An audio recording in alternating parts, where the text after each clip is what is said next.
All right, there we go. Let's get Facebook in here, rocking and rolling before we start the show. We got the wheels spinning here. Still spinning. Come on, Facebook. You can do it. There's one. And there's two. All right. Welcome in. Welcome in. It is the last show for Eric and I of the month of July. Time flies, and that means football season is, it's here, but it is really like we're on the doorstep of real life football. I am Nick Kendall, joined by Eric Trickle. This is Broncos for Breakfast. Eric, happy Wednesday to you. Happy hump day. I'm glad to see that the tsunami stuff was not a big deal. I know that we still have warnings out here in the Washington coast. I think they had 5-meter waves hitting. I think it was not 5 meter, 5 foot. That's a big difference. I'm not sure, but they're still telling people to stay away from the coast out here in the Washington Peninsula. So kind of crazy. I was worried about you there for a second after seeing it was a 8.8 on was it the Richter scale? Is that what a earthquake is? Yeah, crazy. Yeah, it was a little bit more to the west, and a lot of Alaska was hit under with the tsunami warning. A lot of the more western part of it, but where I'm at, we didn't weren't part of a warning. I ended up searching it up after you mentioned something about it, and I guess we were, on watch for like an hour afterwards just to keep an eye out. But nothing ever happened of it, and I did see that a lot of different places did get hit with it. So hopefully, I haven't seen any comments of damage or anything like that, or loss of life. So hopefully that remains the same and all that. But tsunamis are one thing, don't mess around with. But in Alaska, with how our tsunami system is, you always got to look into it and see the location, and got to remember, sixth grade geography, science, whatever it is, to try to calculate how much it is that we really do need to evacuate. Yeah. Well, kind of crazy. I think 8.8 is like one of the 10th most, the highest rated earthquakes in 120 years. So crazy. But I'm glad to see. Doesn't seem from when I woke up. I woke up and I was like, oh my gosh, it's time for a Falcons show. I didn't see that there was anything too bad out there. So lucky on that. Nothing too bad in here. The chat's waking up, hanging out with us this morning. We got Proud Zennial saying, let's go Broncos country, Bo knows, Knicks for 6, and Bo leave. Love all the monikers there. Yeah, it's going to be fun. I did the Falcons show this morning, and I didn't bring them up, but because of the flag behind me here, some of the Falcons fans were, Penix is going to be better than Bo Nix. I'm like, they can both be good. I don't. Okay, cool. You think I'm going to be upset about that? But yeah, good to see you. All says so stoked to have Court locked up. Hoping Franklin takes that leap year too. I hope they all take leaps. But having that number one in Sutton, now it's still questionable behind them as far as the level of play of those wide receivers behind Sutton. Also, we've had the discussion a lot. Is Sutton better as a really high end two? Is he actually a number one? He's definitely not like a top 10 receiver, but top 15, top 20. He's there, but he's on the wrong side of going to be on the wrong side of 30 here if he isn't already. So we'll see. But we have a lot of young options behind him, including Troy Franklin. So we appreciate that. We got Michael coming in with the super chat saying, good morning, Nick and Eric on Broncos for breakfast. Go Bo Broncos. Good to see you, Michael. Good morning, and Go Bo Broncos only is my new catchphrase. You've been using that one for a bit. I don't know if I would call it new, but it's definitely one that you like to use, Michael, and we appreciate that heck of a lot. Good to see you. Dominique in the house. Morning. How are y'all feeling this morning? I am tired. I had talked about it last night on the show, but I have some PTO days to use before we pack up and move from Seattle to Denver here in late September. So I went to bed at 9:30 p.m., woke up at 10:30 p.m., got my stuff together, half an hour, had coffee, washed some berries, drove 2 hours, started a hike at 1:30 a.m., made the summit of my hike by 4:45 a.m. and back to the car by 10:30 after taking a long hour and a half, 2 hour break at the summit because it was just so beautiful. So I'm tired still after only getting 1 hour sleep and then a 30-minute nap before having to pick up the kid from daycare, but doing really well. And my soul is full. That was a unbelievably beautiful summit that I did. If you guys follow me on Instagram, I posted some photos, and that one's going to stick with me. It was, I know Eric, you're not as psychopath as I am about that stuff. But I can't get over some of the views there. I just absolutely love the Washington Cascades. So I'm pretty sad. Denver's going to be great. The Rocky Mountains are going to have to do some work to catch up to Western Washington for me, though, as far as my love of the outdoors. Yeah, I'm not a big outdoors person, but I would definitely rather be tired for that reason than the reasons I'm tired. Late trip to the ER on Sunday night.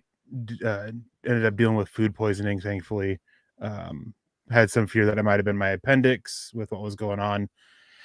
And then, last night I got to sleep about 3 hours ago, and then I was up an hour ago. So it's definitely very tired and exhausted, and not because I got to go on a hiking trip and see some beautiful views, but it is what it is.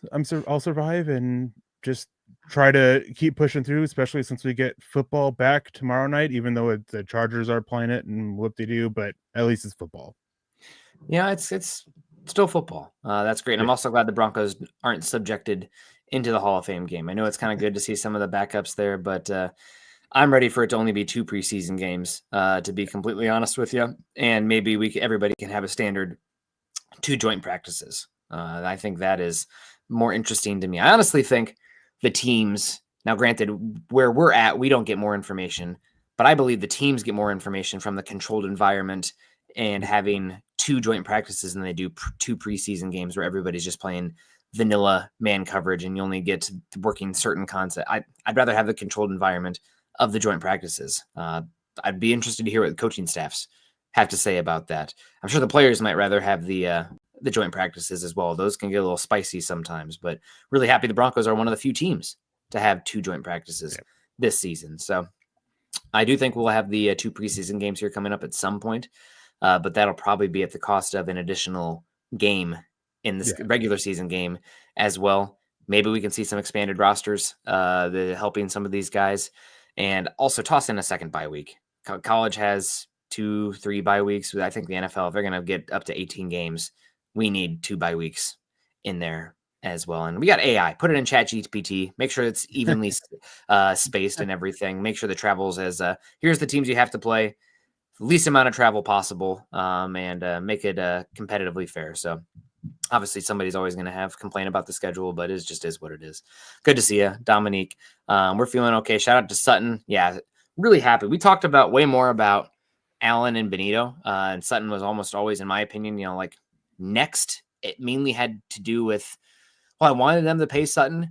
They had so many young players at wide receiver that I would understand wanting more information before being like, do we have to pay Sutton or not? Like, let's say Franklin emerges into this number 1, or Bryant can be this guy the offense is funneled through. Well, now we got Sutton, and we can worry about that as far as wide receiver 2, 3, 4, which is nice to have. Also, with the structure of the contract and given where wide receivers are at right now in the league, 23, 24 million per year, 18th APY. That's a pretty, and the guarantees, how they're set up, it's a very team-friendly deal. So I know that a lot of people, like when you talk about Sutton on Twitter, there's a lot of people who are, I don't know why, they just really, he's not a superstar wide receiver. Yeah. He's not top 5 in the league, Demaryius Thomas peak, but he's a damn good player. Would you rather have him as your number 2 with a top 10 playing off of him? Oh, of course. But he's a really good player. And to Dominique's point, literally being a team player, by all accounts, one of the nicer, more intelligent, outgoing, community-oriented players. I think he's kind of taken that step as that face of the team since Justin Simmons departed. Like, obviously, Bo Nix, Pat Surtain, a lot of the Zach Allen, really great team players. Surtain, if I didn't mention him already, that well-spoken, out there in community, doing the right stuff. But Sutton is definitely, like, if there was going to be one team to be representative, the Broncos were a country and he had to pick a player to be the president, Sutton's up there. So really happy for him, does everything the right way. And 3rd contract for the team. Maybe will retire as the Broncos. The guarantees say that doesn't necessarily have to happen, how the contract's set up, but really happy for Sutton, the person. Yeah, I'm really curious to see the full structure of it, because even though the extension is 4 years, 92 million, the whole deal is basically 5 years, 106 million. It guarantees all the money this year. He had a 13.5 base with a 500,000 roster bonus.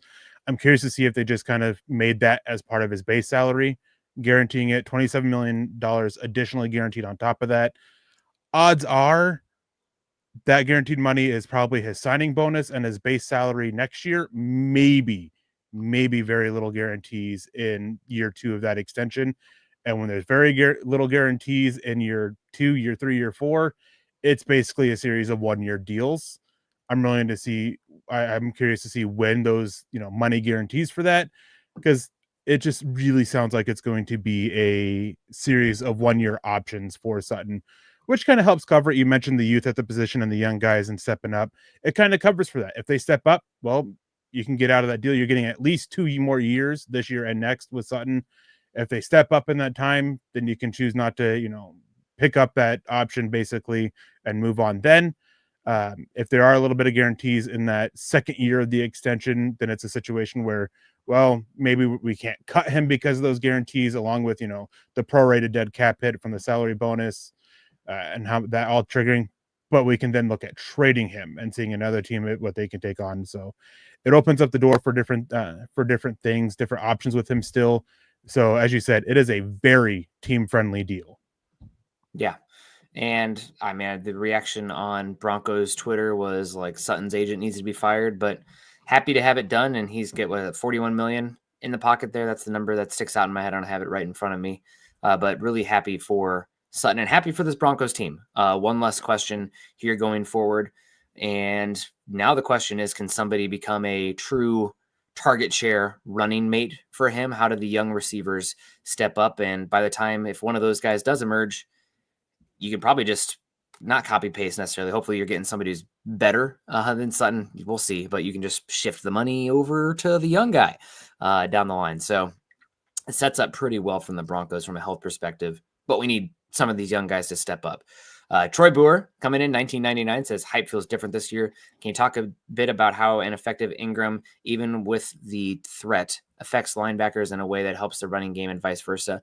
It's just spacing, somebody to account for out there, make you think twice. If you are not worried about the tight end, you are biting really hard on all run actions. And right now you have to think twice because of Evan Engram. So a little bit of spacing, just one more thing that, you have to spread your vision out a little bit as well. Also, just from a game management perspective, Bo Nix and Sean Payton love the quick game. And last season, the Broncos didn't really have many viable targets in the quick game. It's how you get Javonte Williams being your second highest target earner on the team last year. So now you have Engram, needs to stay healthy, but somebody who can be a middle of the field weapon, can play a little bit of matchup games with him and keep you ahead of the sticks and a little bit more of a viable threat in the quick game. So it should just help overall the entire system. In theory, we'll see how it works out in practicality, but it's early indications are positive for Engram, and we should be excited about that. Yeah, and building off that is just, again, part of why he was brought in, not to use that J word there, but his ability to just create those mismatches, because he's one of those types of tight ends that you can't really cover with a linebacker, can't really cover with a safety. You can just use him to get those better mismatches. And at times there's going to be teams that are going to view him and see what he's doing, especially if he is effective. And they'll start considering, do we need to line up a corner against him because our linebackers and our safeties can't handle it? And that can then help, trickle out and help the wide receivers get better matchups, help the running back, being able to leak the running back because you create some confusion. So it just affects in a lot of different ways that, we didn't have last year. And one of the big ways of that to really see it in effect is just watching old Saints tape with Jimmy Graham and the way they used him and the mismatches that he created, and just the threat of him being on the field, how defenses had to change the way that they were playing that Saints offense. Yeah. No, it should help the offense overall. And Troy, thank you so much for the 1999 super chat. You come in every morning. I know that it's still not totally ramped up for the season, so the super chats are a little bit, more sporadic. We get some hits here and then, but you and Michael Ronquillo have been absolutely just incredibly supportive for us, so we really do appreciate that. You don't have to be like Troy, though. You can just come in the chat and hang out and click the thumbs up as well. Like I know our guy Jason always does. Good to see you. Dave Glassman in the house as well. Great to see you, Dave. Chase Wellner, also one of our Mile High Huddle members over on YouTube, so appreciate that, Chase. We got Mark coming in here. Richard saying, wow, first time catching live. Well, Richard, wake up earlier. No, it's great to see you.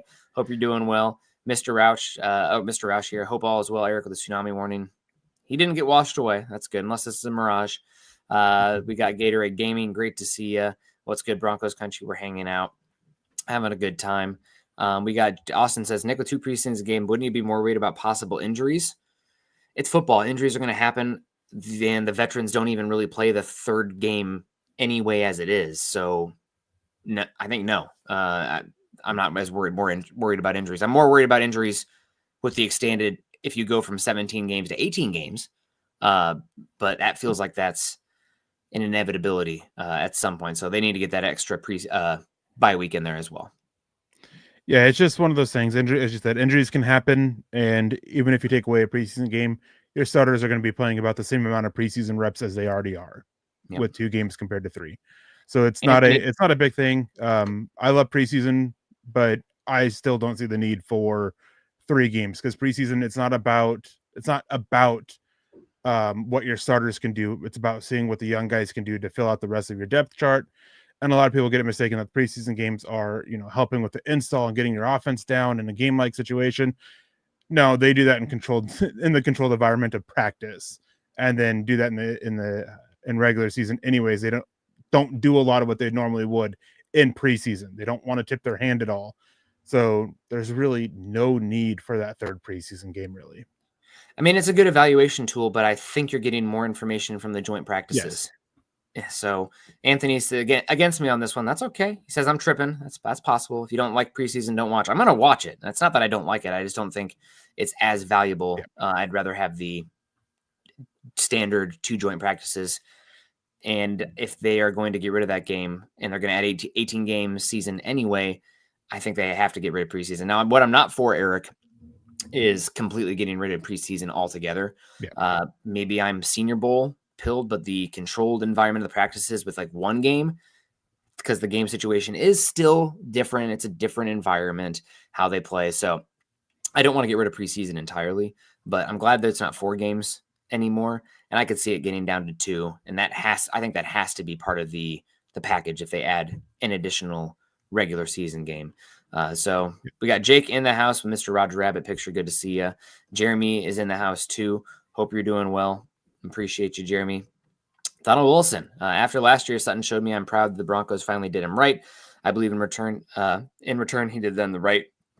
Also, it's guaranteed money right in front of you, and there's no guarantees in the future. So sign the contract, has it in his pocket. Could he have maybe gotten, $5 million more or a little bit more guarantees if he hit the open market? Maybe. Or he gets injured and surpassed. So you never know what happens. He's back, 18th highest paid. Is he the 18th best wide receiver? Well, is he? I don't know if he's the 18th best wide receiver. He's probably somewhere from 17 to 25, in my opinion. But if you take out all the rookie contract players, which you have to just because how the pay scale is, he's definitely one of the top 18 non-rookie contract wide receivers. And that's how you have to look at the structure. So, yeah, I think if anything, it's a tips towards the Broncos, more Broncos favorable contract than anything else. Yeah, it's just very favorable for both sides, because as you said with Sutton, because even though he hasn't missed a whole lot of time, he's been banged up the last couple of years. Been a lot of, I'm going to come out for a couple of series and then go back in. Last year, there was a question at one point if he was going to be playing the next game because of something that he caused him to leave a game early. So there's still those questions. So adding $27 million extra guaranteed for you, and for a team that, you want to stick with. And that's one thing here is he's wanted to stay with the Broncos. He doesn't want to move on. It's hard to pass that up. And again, a lot of it will come down to the structure, but it's a good deal for the Broncos in the case of if somebody steps up with how I'm assuming it's going to be structured, they can move on from him later on. And it doesn't preclude them from, continuing with their extensions with Nick Benito, Zach Allen, John Frankenmeyers, or Malcolm Roach. They can still get those 4 done and still be in a great spot. I'm glad that you're adding Malcolm Roach in here now, just because we haven't so much talked about that. And it feels like definitely the Broncos talking head zeitgeist in general, which we, I guess, are a part of, have not added Malcolm Roach in that. I do think it's funny, though. So the line before had been those top 4, and then Roach has been off the side. Now Roach is in, but now it's only Luke Wattenberg off on an island by himself. Does he not matter? So we'll see. Obviously, they can't pay the entire offensive line, but before it kind of felt inevitable that you might lose Roach and Wattenberg. Now it just feels like it's only Wattenberg. I do wonder if that is because they for sure are going to sign Allen and Benito. So now the question is, as far as the defensive line goes, Roach versus JFM, and with Savion Jones in-house, depending on how he plays, probably more of that JFM body type role. Maybe Roach makes more sense to sign. So we'll see. A lot of guys, but I do want to talk about Eric, as the show title is here, the ramifications of this contract. I had assumed that you were going to get Benito or Allen done first. Courtland signs a deal that I perceive as under market value, so maybe that's why it's done right now. Have you been hearing anything, or do you have any expectations about what this could mean for the other perceived top guys? No slight to John Franklin Myers, who's incredible. It's just more of the caliber of players that Allen and Benito are. Any movement there? Could we hear something today for these guys? It does seem like there's been a lot of talk from, again, Broncos talking heads that Broncos are not done and that another deal could be just right around the corner, announced any moment, honestly. Yeah, I'm not sure we get it today. Maybe later this week we can get one of them done. I think next week is when we'll see it, just based on, a few conversations, a few things that I've had, have, seen said. And then stepping back about Roach and John Franklin Myers, the reason why I started including Roach is I had a conversation with multiple people, and all of them said that all 5 will get done. They're very clear about the 5, and I was starting to ask, who are those 5? And it was always Roach. Now, Wattenberg, if Denver does part ways with Ben Powers after this season, look at them potentially shifting that money to Wattenberg. Basically, it comes down to a budgeting for the whole position. A lot of it will depend on also what Wattenberg does this season, but you can't pay all 5 starters on your offensive line. No. About the max you can really do is about 4. So if they move on from Ben Powers, that opens up the door for Wattenberg, but I still think that they kind of are ready to shift focus there, get Alex Forsythe through. There's a lot of love for him from Streif and Peyton and a lot of people on the offensive side of the ball. But yeah, I expect them all to get done. It's still a matter of when. I think Roach is after the season. I think John Franklin Myers could be before this season, maybe a little bit into the season. And then Zach Allen and Benito, I think, are done before the season starts. Yeah, absolutely. Jason says former Broncos wide receiver Benny Fowler, good to hear from Benny, had an interesting comparison for Evan Engram, saying he reminds him of Demaryius Thomas.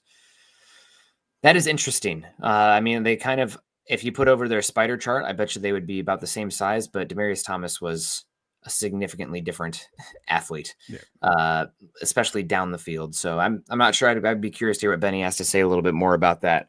But that's cool. Good to hear it from him. I don't think you're going to see Engram utilized the same way, but it's definitely fun to have a weapon like that and a mismatch player for the Broncos. We got Benjamin Flores says, "What's up, man? Broncos finally getting some respect. Let's go. Keep up the work. This season's going to be a good time." I do know that even though I've always liked him, I used to call into his show in high school sometimes. Benny Fowler, or not, I got Benny Fowler on the Bomani Jones has been hating on the Broncos, I guess, a bit. Maybe it was just Bo Nix.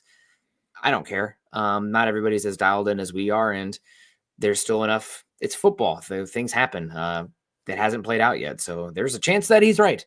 But the perennial hater is what's his name? Nick Wright over there. I saw that he was hating on the Broncos so much so, Eric, that he said on Mina Kimes' show that all 3 of there's going to be 3 AFC West teams that make the playoffs and not the Broncos.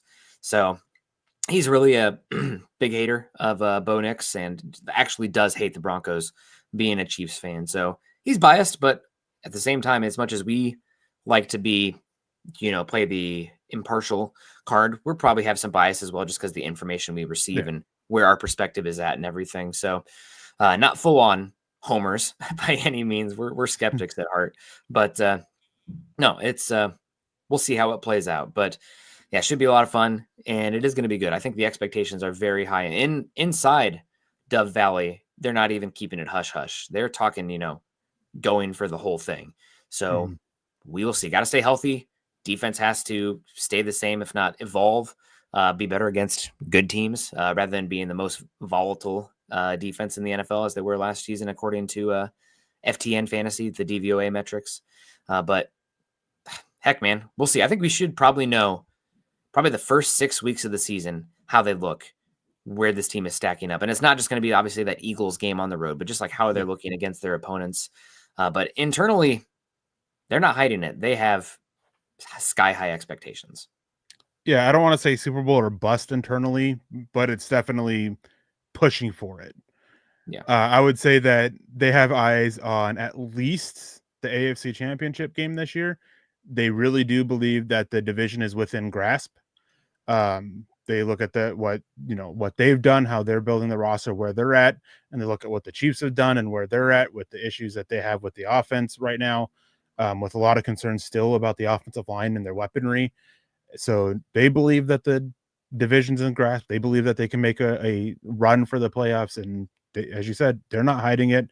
They're not, talking around it. They're being very open and very clear with it. Mm-hmm. Yeah, love it. Love it. We got Jason coming in and says, can we put the Troy Franklin's fighting for a roster spot out to pasture? All indications are his progression is palpable. Love the big words here on that last sentence. So that's a good one. I think you're right here, Jason. Year 2, he's changed his body. Now, granted, once the reps are live, is he struggling to fight the football again? We will see. But right now, it seems like the Broncos are going to have some hard roster math decisions when it comes to the skill positions because you have obviously Sutton signed. You got the 4 young guys. There's 5 already. And then you got Sherfield. So is it going to be a 6 active wide receiver team? Knock on wood that injuries don't help play that decision for them. But Franklin is sounds like he's definitely stepped up. And I'm just really going to be curious to see how they utilize these guys. Is it going to be something like every week you're second guessing yourself? Like, oh man, we should have gotten more Pat Bryant this week, or Vele, or man, Marvin Mims underlined, Franklin deep shots. So that's what we call a good problem to have. And that's still in theory until we see it in regular season action. But yeah, Franklin, he needed to take a step up because if you're wide receiver 5 or 6 and not bringing special teams value, it's hard to justify the math sometimes. So year 2, one of the younger players on the team still as well. And right now, I mean, he could end up being the second best wide receiver on this team. I mean, honestly, we will see because he does bring down the field juice and explosiveness, as well as threatening the horizontal plane, which really does matter for decompressing defenses, not just vertically, it's horizontally. So we'll see. I mean, talking again, this is our next talking point here. What does it mean? Sutton's here now.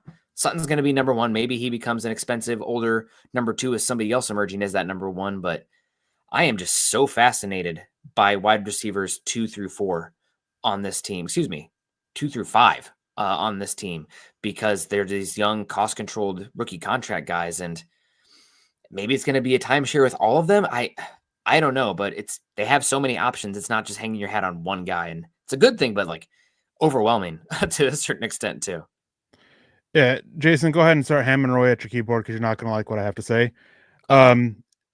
He is still fighting for a roster spot, but it doesn't mean that he's not going to make it. What I mean by that is that we are 6 practices into training camp, 5, 6, and it's great that he looks as good as he is. Talking to people that are there are a lot of people talking about how he looks like the best wide receiver on this team with what he's done in camp so far. But we are 5 or 6 practices in it. We have seen multiple times players start off camp hot and then fall flat and not make the roster. I don't think that's going to be Franklin. I've always felt that Franklin is most likely to end up on this roster. Even when we were talking about the roster percentages of it, I was always more likely Franklin makes this roster. It was always that there is a spot open and that is his. Just because you look at what the other players bring, you didn't see, there wasn't another spot that was open, and a lot of it was because of the lack of special teams play and value that Franklin brings. So only time I would say that somebody's not fighting for a roster spot is if they are 100% guaranteed to make the roster for whatever reason, whether it be a high level of play on a cheap contract, expensive contract you can't get out of, high value draft pick. That's it. And when I say high value, I'm talking about top 3 rounds. Troy Franklin's not any of those. I don't think he's one of the about 20 players that I have as 100% guaranteed to make this roster. If I had to give roster percentages now, I'd probably put him at about 90. He's definitely helped himself. But again, We are only like 5 or 6 practices into training camp. He's done a lot to help himself, but it's still about stacking those practices together and about what he does in the preseason games, and not just when he's going and beating Damari Mathis. Yeah. We will see what it looks like. We got Clayton here on. Hey, guys, smash that like button and share. Thank you so much. And yeah, Jason did say 90% like he makes it. Yeah, I mean, things can happen. We still have to get through uninjured, and that changes the math as well. So we will see. But yeah, year 2, traded up for him. And I think we always said, like, without the special teams value and the role he has, he's going to have to become a better wide receiver. And by indications through a very small sample size and a controlled environment, he has.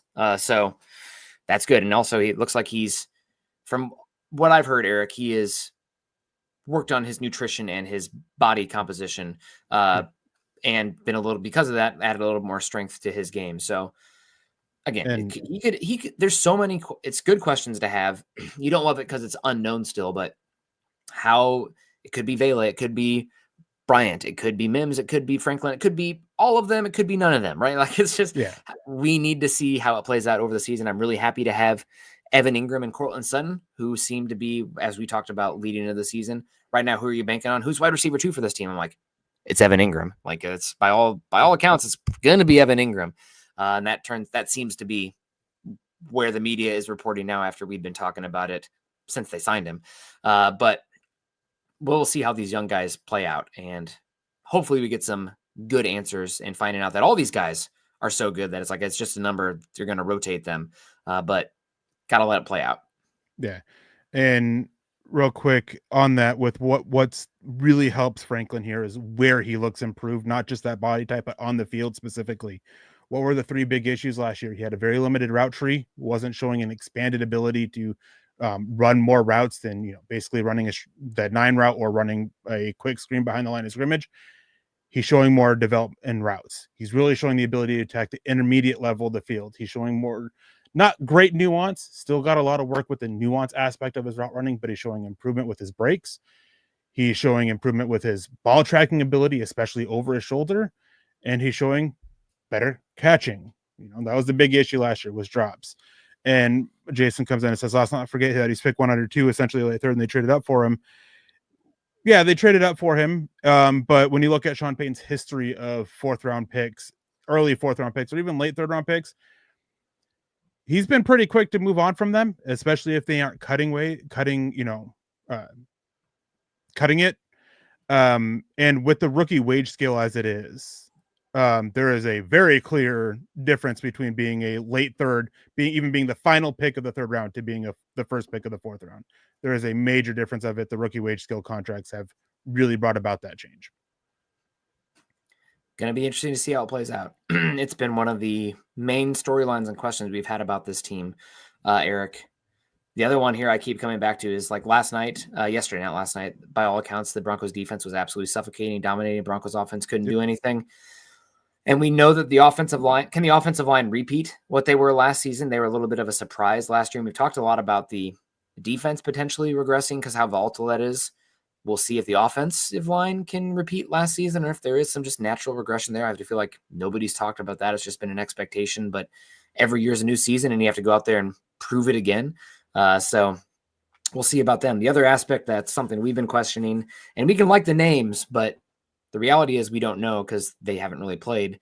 But the depth of the offensive line, when the Broncos defensive line is dominating like they are, it's zero sum in the end. Is it because the defensive line is so good, or is it because the depth of the offensive line specifically is not good? So we probably won't find out until joint practices and preseason. But that's something to keep in the back of your mind. It's an unknown, and it is going to remain an unknown until we see against other opponents. Albert Knoppers coming in says, good morning, y'all. Great to see you, Albert. Appreciate you coming in and saying hello. Hopefully all is good. Ryan Yazzie in the house saying, good morning, Broncos country, with the coffee. And Pro says, do you guys think a game changer will emerge on offense this year? I think given the bevy of, given how much personnel Sean Payton has liked to use, Bo Nix year 2, and the number of like C or B grade options they have versus just having like 2 alphas, a true game changer emerging. I think adding Evan Engram, as long as he can stay healthy, is probably what you're going to call your game changer, just because he changes the complexion of what you can do offensively while adding hopefully a little bit better competency in the ground game. But I think it's going to be an all hands on deck kind of approach with it versus just having one singular guy emerge. If there is anybody besides Engram who could be that guy who creates a spark and changes the complexion, it's probably RJ Harvey in the end. But that's one, because of just the nature of the running back position, we're probably not going to know until 4-6 weeks into the season if he can be that guy, because you actually have to have, even though it's, we're putting on pads and everything, it's not the same as a game setting at the end. So running back's going to take a little bit. So the one who it could be, if you're talking game changer emerging this season, that's not Engram, it's probably Harvey in my opinion, but it could be one of these young wide receivers. Yeah, it really depends on how you're defining game changer. Because in one aspect of it, Evan Engram is that guy. He really changes the game plan when it comes to the offense and what they want to do, and he can be that piece that really forces defenses to change what they want to do. So he can change the game that way, as well as with what he does with his production. RJ Harvey with his speed. Troy Franklin has that ability to be a potential game changer, but probably on a more limited basis. Same with Marvin Mims. So they have options who can be game changers based on a very various amount of ways you want to define what does game changer mean to you. So they have options for it, and that is that's a good thing in its own way, because it means that depending on the matchup, the defense they're facing, they can try to turn to these different guys and have them be that guy for that game, instead of having to rely on one guy every single week being it, which later in the season can often lead to that player being burnt out, or defenses being able to adjust for that player and basically take him out, leading to the offensive struggles. So I think you don't want just one player to be the game changer. You want multiple, and that's what Denver's kind of positioned for.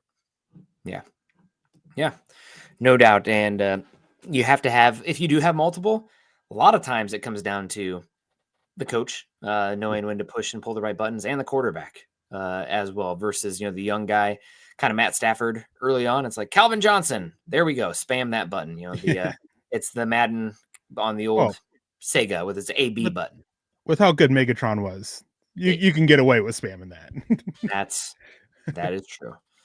That is very true. But regardless, it'll come down to the quarterback's ability as much as anything to use those guys. So who do you think has the biggest impact for the offense? Hopefully it's Bo Nix. If that's what you're talking about, as far as the change of the team, it's probably Evan Engram, but you would love it to be one of these running backs as well. So Eric, we've talked about what this Sutton contract means for the young guys. It takes a lot of pressure off of any of them having to emerge as this primary target share eater on this team, especially that you have Engram in-house here as well. Happy to get that behind us. It seems like Sutton is happy about it as well. It's a good contract for Denver. So now there's a lot less pressure for these young guys to emerge. Could be all of them, could be, maybe just one of them. We will see. We'll have a revolution. We'll rotate the sun once, and we'll have this discussion again, maybe a year from now, but we'll have more information by that point. The real question now becomes, what is the impact for these other big veteran contracts and expectations? You talked about maybe next week as well. I'm going to say the next one to get done is Zach Allen. I think that Benito's it's a tougher conversation with Benito because of the edge market and the smaller sample size and just the style. I'll probably be wrong. You guys can probably clip this, and then we'll have Benito's contract announced in 2 minutes or something. But I think I'm going to guess Allen is next. I'm not going to pick one player. It's going to be Allen or Benito, and whichever one it isn't is going to be the third one. So you think John Franklin Myers is behind, because he's been outspoken? I think it probably his gets done early in the season. I do think it gets done just early in the season.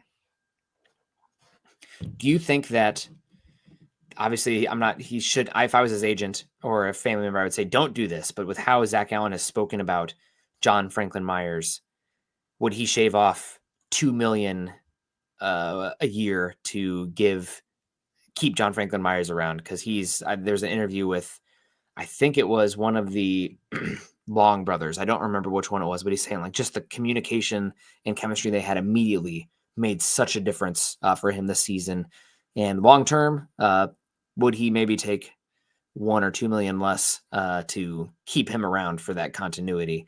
He probably shouldn't, but it's their money, and there's things besides money. What's the difference between $25 million a year and $23 million a year? It's $2 million. Still get your money. Gosh darn it. But you never know. I think if anyone is going to give a slight discount to make sure they can keep that defensive core intact, it would be Allen. Especially with the fact that you have Malcolm Roach and John Frankenmeyers. Oh man, there we go. Well, you guys heard it here. We appreciate everyone coming in today. But got Michael Ronque, of course, Jason, a Troy Franklin fan. He's stepping up, and of course, that's one that we both were.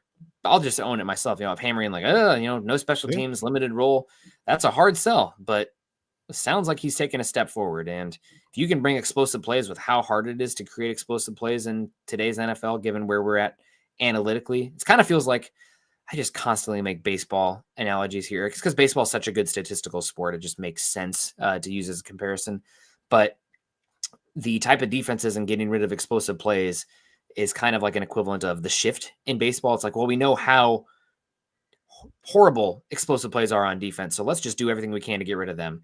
And kind of like the shift, it's like, oh, wow, it's really impacted what that looks like in the game. And the fact that you're getting that, if you can get that from Franklin down the field, that really changes the complexion of your offense. I think it was Warren Sharp a couple years ago, but like offenses, the drive differences between if you have one explosive play versus not, and the ability to score points. It's like you score points 90% of the time if there's an explosive play, and it's like 10% if you don't have an explosive play. So obviously, if you're gaining 25 plus yards, you're flipping the field position and with how good kickers are, but really important.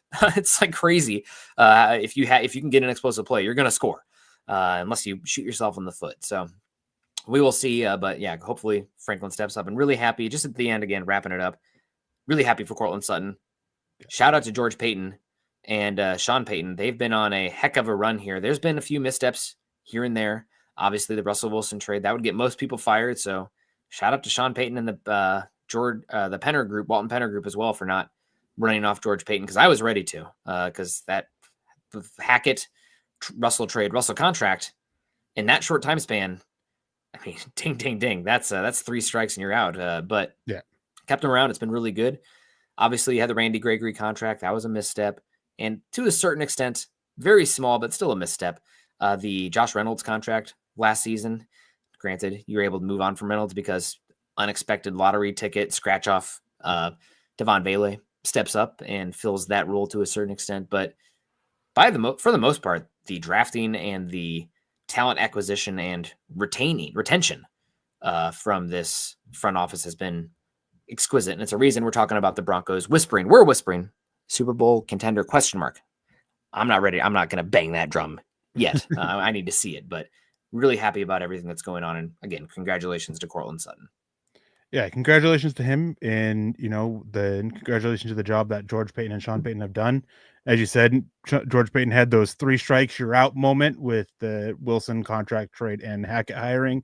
That would have gotten a majority, almost every single GM fired, but the Walter Penner group, they came in, they gave him a little bit more time, kind of made some pushing to get Sean Payton in here, and they've seemed to have formed a bond, which is now, why we're waiting for George Payton extension to happen as well on top of the players, as he's up in that, I believe, that final year of his deal.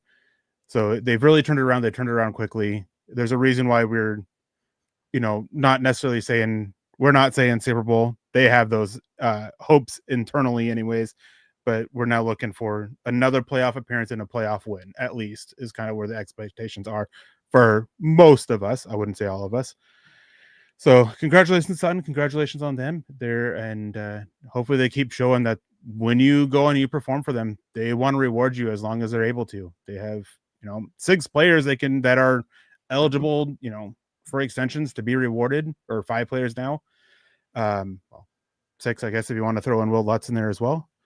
And now it's just time to go for them and show that they'll be true to their word and get those done. Yeah, absolutely. It's going to be a lot of fun. We got Mr. Rocket. Yeah, generally don't understand how he survived 2022 after Russell Wilson and Hackett as well.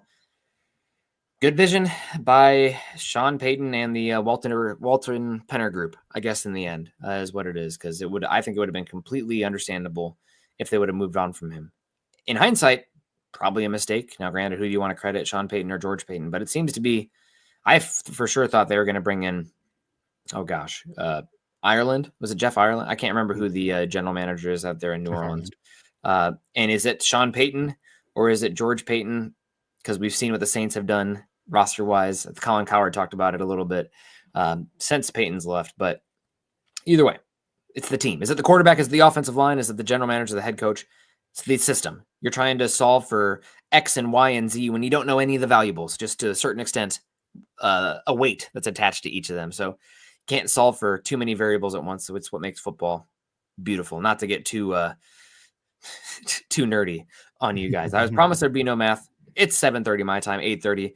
We're going to head out. Appreciate everyone coming in here. Like we talked about the super chats already. Troy, Michael Ronquillo, Jason Bonnie, you guys are great. Follow Eric and I on Twitter. Eric is at Eric Trickle. I'm at Nick Kendall MHH. Also follow us at Mile High Huddle. We're over at facebook.com/Mile High Huddle and facebook.com/Mile High Huddle pod. And as that ticker says there underneath, please subscribe, like, and share. Appreciate everyone. Shout out to Dylan hanging out in the background. He's got some wicked coiffed hair going on there. It looks good, Dylan. Got some serious volume going on. Beautiful. Oh man, careful. Don't do that if you did that on camera, we'd have everybody pregnant. Be careful. Love y'all. Have a great weekend. Kindness and compassion. We'll see you next time. Go Broncos.